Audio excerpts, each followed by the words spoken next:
Radio Publique Africaine.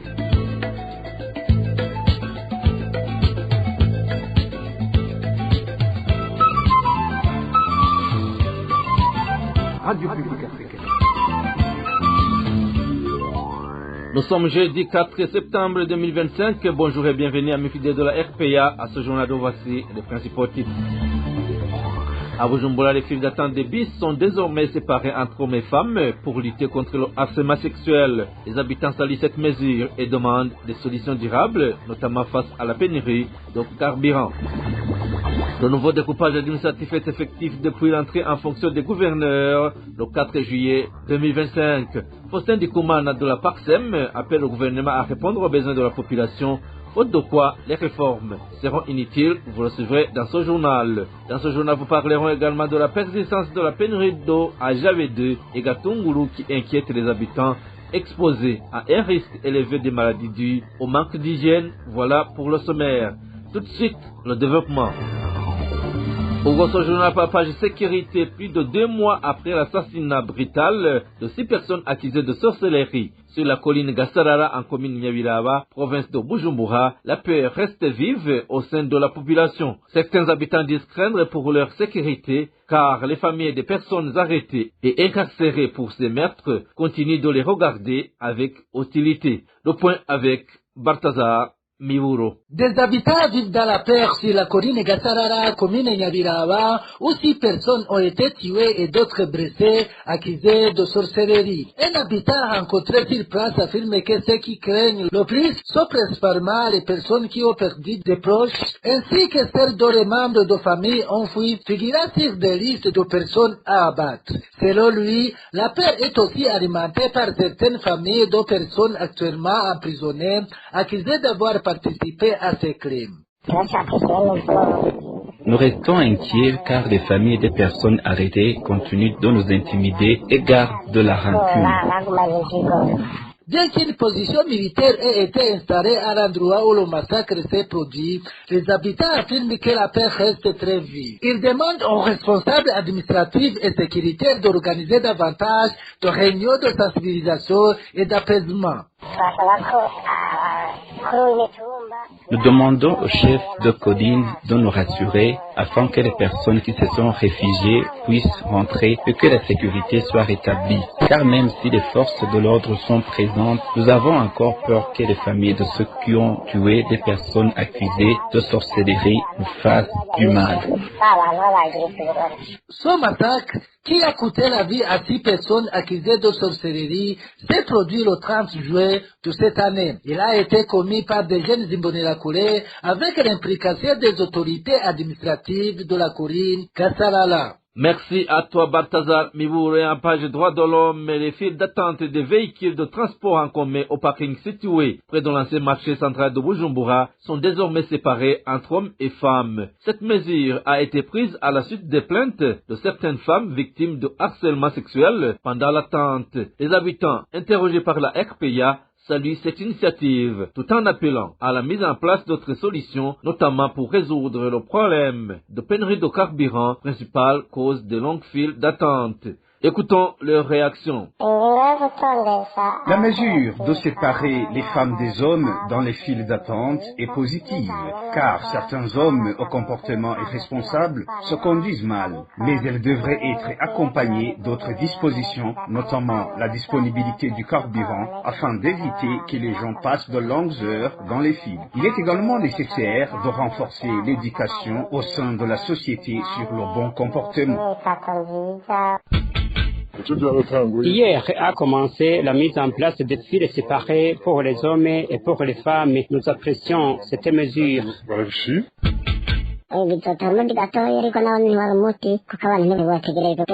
Ça apporte une petite solution, mais ce n'en est pas vraiment une. Les gens ne devraient pas être obligés de faire la file pour attendre les bus. Nous vivons déjà dans un certain désordre et ailleurs, on n'aurait pas besoin de file d'attente. Même si les hommes et les femmes faisaient la file ensemble, cela ne poserait pas de problème, sauf qu'il y a toujours certains qui ont de mauvaises intentions.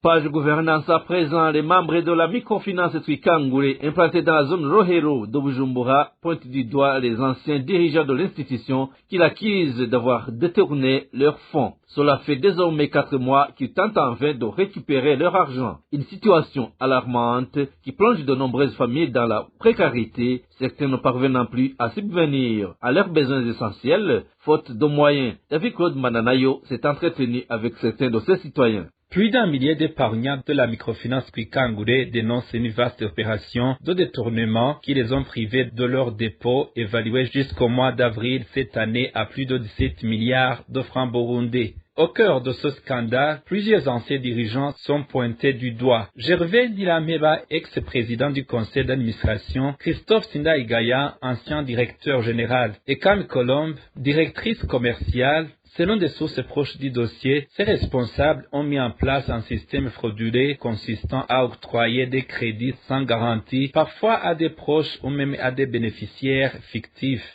Ce qui a eu comme résultat des sommes colossales qui se sont volatilisées, laissant les épargnants sans recours. Gervais Nilameba, avec son cercle rapproché, ont détourné les fonds confiés par les épargnants à la microfinance Twikangure. Selon plusieurs témoignages, ils ont contracté des dettes, accordé des prêts à des proches et à des complices sans aucune garantie ni hypothèque, des crédits octroyés en dehors de toute procédure normale. Après avoir collecté des sommes importantes, tant à Bujumbura que dans plusieurs provinces, ils ont utilisé cet argent pour financer leurs propres projets. La situation a rapidement viré au cauchemar. Des déposants qui réclamaient des retraits de 5 millions de francs recevaient à peine 500 000 voire 100 000 francs burundais. Les responsables de la microfinance invoquaient un manque de liquidité qui serait dû aux mauvaises connexions. Alors que les plaintes s'accumulaient, le directeur général Christophe Sindaigaya a discrètement présenté sa démission. Pire encore, il a aussitôt rebondi dans le secteur associé à Fabrice Manirakiza, adjudicateur du marché de construction du marché central de Bujumbura. Il a lancé une nouvelle institution Man Microfinance. Un fait qui scandalise les épargnants, rappelant que Christophe Sindaigaya avait déjà travaillé main dans la main avec Nilameba au moment où Twikangure collectait des contributions pour la reconstruction du marché central. Pour beaucoup, c'est la goutte d'eau, le fait de voir l'un des principaux artisans de la débâcle de Twikangure reprendre les rênes d'une autre microfinance est vécu comme une véritable provocation. Contactée par téléphone à plusieurs reprises par la rédaction de la RPA, l'actuelle directrice de Twikangure, Nyagasani Marjolaine, est restée injoignable. Et le nouveau découpage administratif du Burundi est entré en vigueur avec la prise de fonction des nouveaux gouverneurs le 4 juillet 2025. Lors d'un atelier organisé ce mercredi par la PARSEM sur la décentralisation financière et la transparence budgétaire en soutien au développement local, son président Faustin Ndikumana a exhorté le nouveau gouvernement à résoudre avant la fin du mandat du président Ndayishimiye les problèmes qui affectent la population burundaise. Dans le cas contraire, a-t-il averti, ces réformes seraient sans valeur. Écoutez, Faustin Ndikumana, il est le président de la PARSEM. PARSEM demande au Premier ministre et son gouvernement de présenter à la nation son programme pour les 2 ans qui restent avant que le mandat du président de la République n'expire en 2027. C'est un programme qui devait viser à tirer le Burundi de l'abîme, présenter des réformes avec des résultats, des indicateurs qui peuvent être vérifiés. On ne pourrait pas continuer de parler des réformes dans l'administration alors qu'un citoyen burundais, un citoyen simple burundais continue de passer des heures à la station sans aucune goutte d'essence, ou bien cette situation d'inflation galopante devenir une hantise à la population. Le manque de devises, problème de gouvernance, de corruption, de justice, emprisonnement abusif et autres. Le gouvernement doit sévir contre ces fléaux et prouver sa capacité de changer les choses et de créer une dynamique nouvelle par rapport aux solutions concrètes de cette situation. Ce programme devait être présenté à l'Assemblée nationale ou communiqué aux médias pour être porté à la connaissance de tous les citoyens. Parce que ces réformes, ces changements visaient le secteur de l'économie, de la gouvernance, la lutte contre la corruption, la démocratie, les droits de l'homme, la justice et les relations diplomatiques avec les pays, que ce soit voisins ou des pays, des partenaires techniques et financiers traditionnels du Burundi. Et cela alors prouvera son engagement à orienter le pays vers une trajectoire nouvelle. Le retard excessif dans l'octroi et la validation des permis de conduire serait lié à la corruption qui mine la police spéciale de roulage PCR. Selon Alexis Nimona, chargé de la communication de l'Observatoire de lutte contre la corruption et les malversations économiques au LUCOM, il exhorte le gouvernement burundais à prendre des mesures appropriées pour éradiquer cette corruption, soulignant qu'elle touche également d'autres services publics au détriment des citoyens.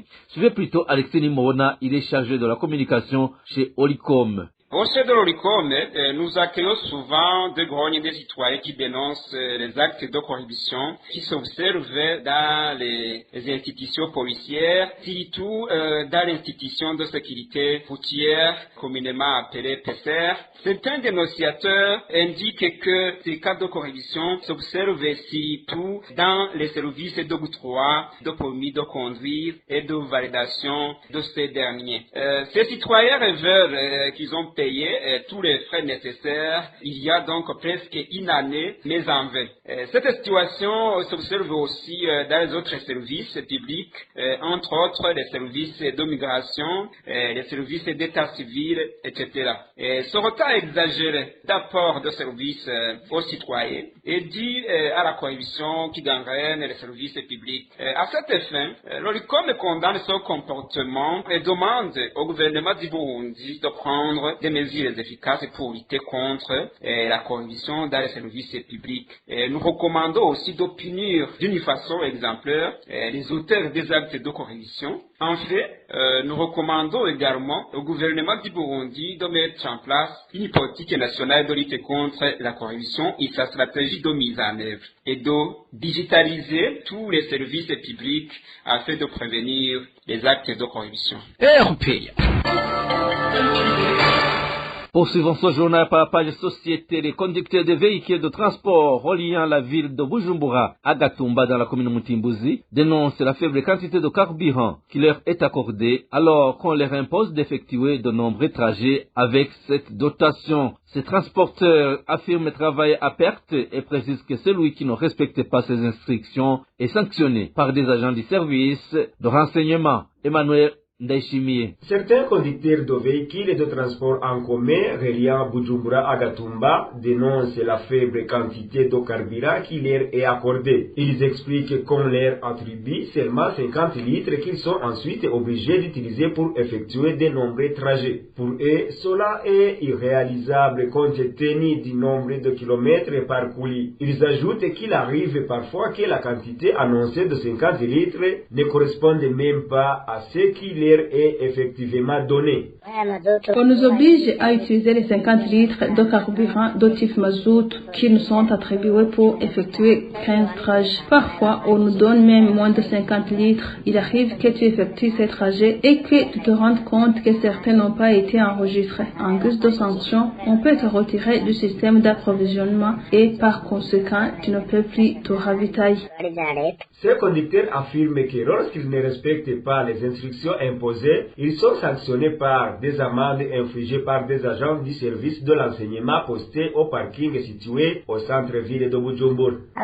Si tu es retiré du système, tu es obligé d'aller payer une amende de 300 000, c'est-à-dire 250 000 sur les comptes de l'Aubert et le reste pour la police. Franchement, nous travaillons à perte. Il faut qu'ils trouvent des solutions à ce problème de pénurie de carburant ou qu'ils nous disent d'arrêter ce métier de transporteur. Ces chauffeurs demandent demande aux autorités compétentes de trouver une solution à ce problème afin de les sortir de cette impasse.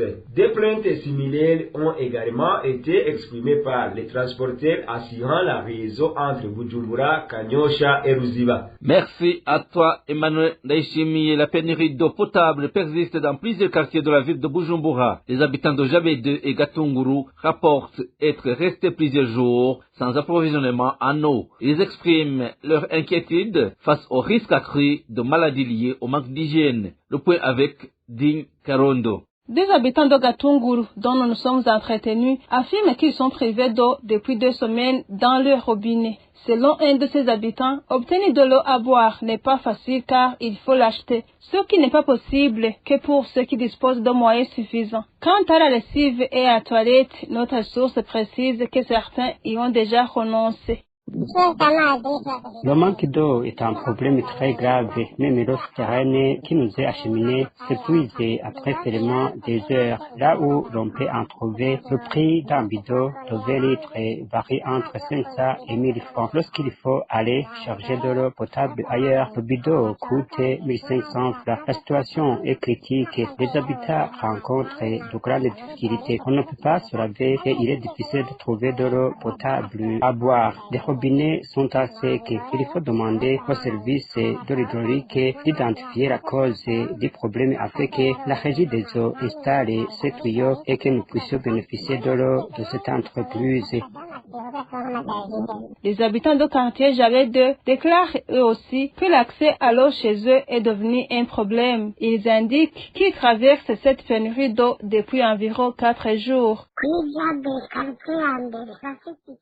À Jabe, quartier 1, nous avons un problème de manque d'eau potable. Ça fait déjà 4 jours qu'on n'a pas d'eau. Imagine-toi 4 jours sans une goutte d'eau dans la maison, c'est horrible vraiment. Dans toutes ces localités, les habitants craignent de contracter des maladies liées au manque d'hygiène et demandent à la régie des eaux à être approvisionnée en eau potable. Nous pouvons attraper des maladies liées au manque d'hygiène. Les toilettes et les maisons sont insalubres. C'est franchement une grande perte. Nous avons contacté Marie Nzobonima, chargée de la communication à la régie des eaux, pour savoir ce qui provoque cette pénurie d'eau et ce qui est en train d'être fait, et nous a seulement répondu qu'elle allait se renseigner sur ces cas. Merci à toi, Dinkarondo, et c'est ce reportage que nous clôturons le journal français de ce jeudi 4 septembre 2025. Merci pour votre aimable écoute. Merci également aux équipes rédactionnelles et techniques pour leur franche et parfaite collaboration. Et à la présentation de ce journal, vous étiez avec Clovis Nyozima. Passez de bons moments chez vous. Au revoir.